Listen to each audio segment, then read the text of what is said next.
Halo guys, di video ini kita akan membahas bahaya merokok. Halo semuanya, saya adalah Neil Mardika Widistoto.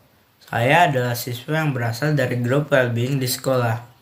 Jadi, siapa yang di sini masih tetap saja merokok dan kesusahan berhenti merokok, walaupun sudah diperingatkan berkali-kali atau sudah mencoba berbagai cara?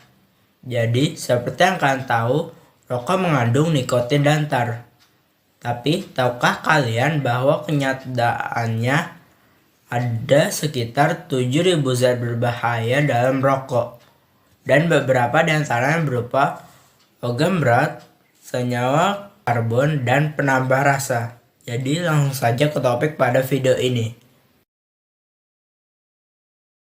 Pertama, seperti yang kalian tahu, rokok mengandung nikotin. Nikotin adalah zat yang bagus untuk efek jangka pendek, tapi buruk untuk jangka panjang. Untuk jangka pendek, nikotin dapat membuat kita tenang.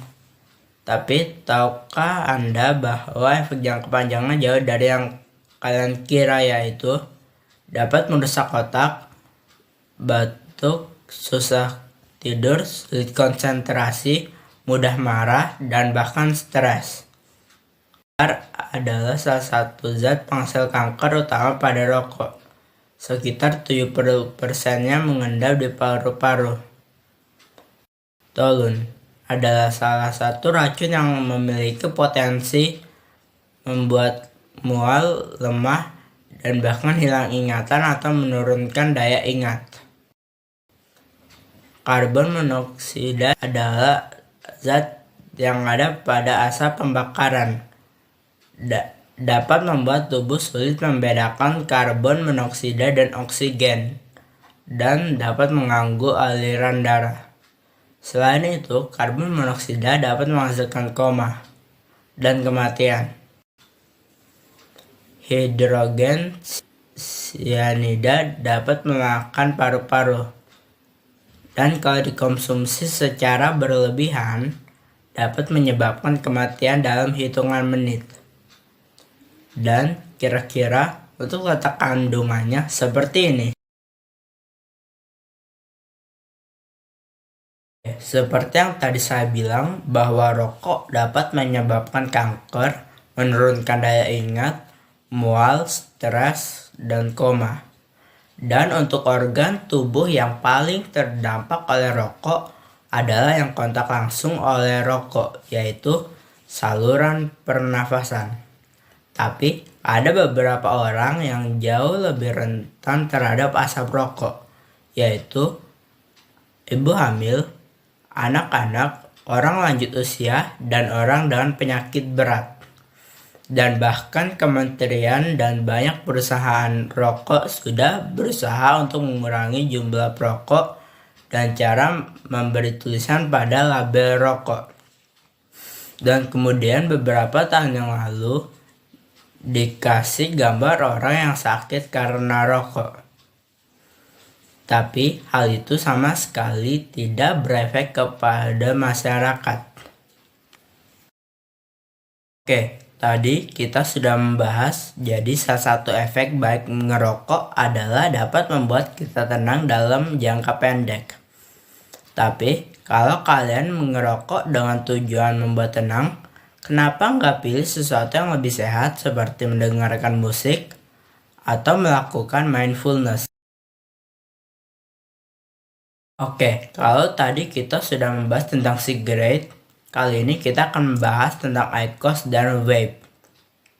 Jadi, seperti yang kalian tahu, belakangan ini ada beberapa perusahaan yang merilis produk pengganti tembakau. Tapi, apakah mereka lebih sehat? Oke, jadi cara kerja keduanya lumayan mirip, yaitu sesuatu yang dipanaskan sehingga menghasilkan nikotin. Bedanya, IQOS memanaskan nikotin dari tembakau secara langsung, sedangkan vape memanaskan cairan nikotin yang sudah diekstraksi dari tembakau. Tapi walaupun keduanya lebih aman, tapi bukan berarti lebih sehat. Karena alat pengganti tembakau ini tetap akan menghasilkan penyakit. Terlebih lagi produk ini tergolong baru dan efeknya kita masih belum tahu banyak. Mungkin belasan atau puluhan tahun ke depan. Menurut survei Global Adult Tobacco Survey pada tahun 2021, ada sekitar 60% orang mencoba berhenti merokok. Tapi tingkat keberhasilannya cukup rendah, yaitu di bawah 10%. Jadi, bagaimanakah cara paling efektif berhenti merokok? Jadi, kalian bisa melakukan terapi nikotin ataupun konsultasi dengan dokter. Tapi hal itu kurang efektif. Jadi menurut saya, cara paling efektifnya adalah dan cara mengubah aktivitas yang biasanya Anda lakukan bersama rokok atau dapat memicu keinginan merokok. Seperti nongkrong dapat diganti dengan membaca, atau kalau itu mustahil, maka kalian dapat menggunakan yang namanya permen nikotin yang hanya mengandung nikotin dan memiliki jumlah nikotin yang rendah, sehingga kalian tak perlu kelaparan nikotin lagi sampai mencari rokok. Tapi perlu diketahui bahwa kalau dikonsumsi secara berlebihan juga tidak baik ya, karena nikotin sendiri tetap memiliki efek negatif pada tubuh. Untuk nikotin butuh waktu 48 jam non merokok. Dan untuk tar butuh 15 tahun non merokok plus minum obat-obatan. Dan yang lain bisa Anda lakukan dengan cara puasa, minum air lebih banyak, dan olahraga. Jadi jangan sia-siakan hidupmu demi sebuah batang rokok dan sebuah kesenangan sementara. Jadi itu saja yang pengen saya sampaikan. Dah.